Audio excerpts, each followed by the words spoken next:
안녕하세요. 내과의사 천승연입니다. 내과에서 일하다 보면 젊은 사람보다는 중년 이상의 고령층 환자를 많이 보게 됩니다.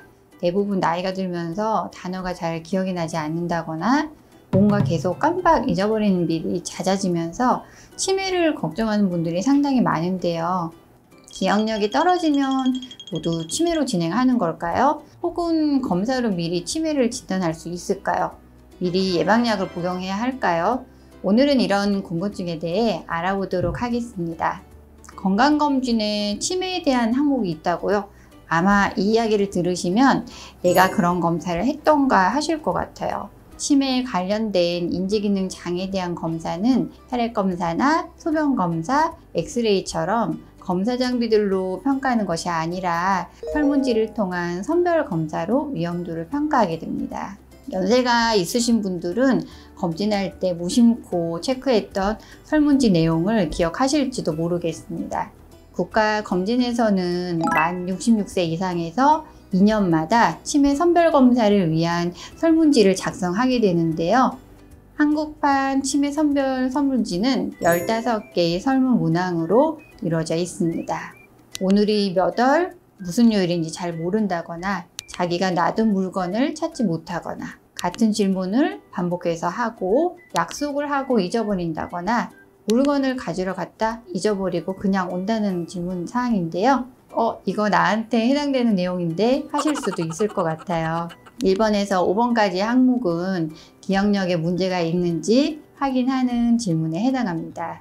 물건이나 사람의 이름을 대기가 힘들어 머뭇거린다거나 대화 중 내용이 이해되지 않아 반복해서 물어보거나 길을 헤맨다거나 예전에 비해 계산을 잘 못한다거나 예전에 비해 성격이 변했다는 이야기를 들었다. 이런 6번째에서 10번째에 해당하는 항목은 기억력 이외에 인지기능에 문제가 있는지 확인하는 질문입니다. 그리고 마지막으로 이전에 잘 다루던 기구의 사용이 서툴러졌거나 예전에 비해 방이나 집안의 정리정돈을 하지 못한다거나 상황에 맞게 스스로 옷을 선택해 입지 못하고 혼자 대중교통수단을 이용해 목적지에 가기 힘들다 혹은 내복이나 옷이 더러워져도 갈아입지 않으려고 한다는 11번에서 15번까지의 항목은 일상생활을 잘 수행할 수 있는지 능력을 평가하는 질문으로 구성되어 있습니다. 연세가 많이 드신 분 중에서는 이런 항목에 대해 본인이 인지를 못하고 있는 경우도 있습니다.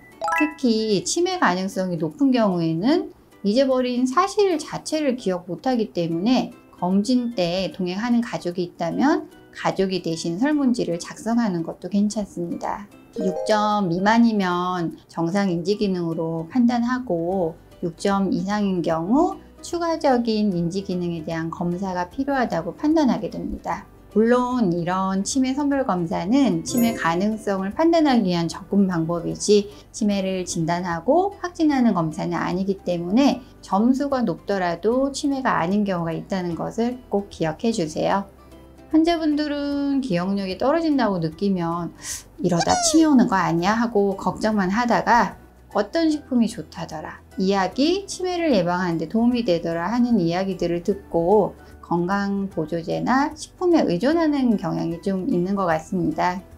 하지만 중요한 것은 인지기능이 감소하는 경우 치매 외에도 다양한 상태와 질환이 이런 증상을 유발할 수 있다는 것인데요. 정상적인 노화 과정으로 올 수도 있고 우울증이나 갑상선 호르몬 부족, 비타민 결핍, 뇌의 혈관염, 종양 같은 질환, 잦은 음주가 인지기능이 떨어지는 원인이 되기도 합니다. 그렇기 때문에 기억력이 감소하거나 인지기능이 떨어지는 것 같으면 의사와 상담을 해보세요.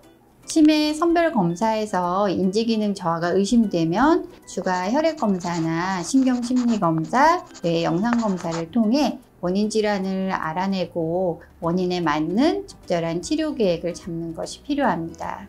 치매는 아니지만 치매로 진행할 수 있는 초기 단계로 생각되는 경도 인지장애로 확인되는 경우에는 어떻게 해야 할까요? 치매에 사용하는 약물은 경도 인지장애에서 치매로 진행하는 것을 막는 데 효과가 제한적이거나 일시적인 것으로 알려져 있습니다. 이런 경우 6개월에서 1년마다 인지 기능에 대해 재평가를 해보면서 증상 변화를 관찰하는 것이 필요합니다. 요새 유행하는 뇌영양제에 의존하기보다는 치매가 생기지 않도록 생활습관 관리를 하는 것이 더 중요하다고 생각됩니다. 규칙적인 운동, 절주, 금연은 꼭 하시라고 권장드리고요. 책을 읽거나 글쓰기, 춤을 배우는 등의 취미 활동도 도움이 됩니다. 치매와 관련이 높은 만성질환인 혈압, 혈당, 콜레스테롤 등의 관리에 노력을 더 기울이는 것도 필요하겠습니다. 오늘도 영상 시청해 주셔서 감사합니다.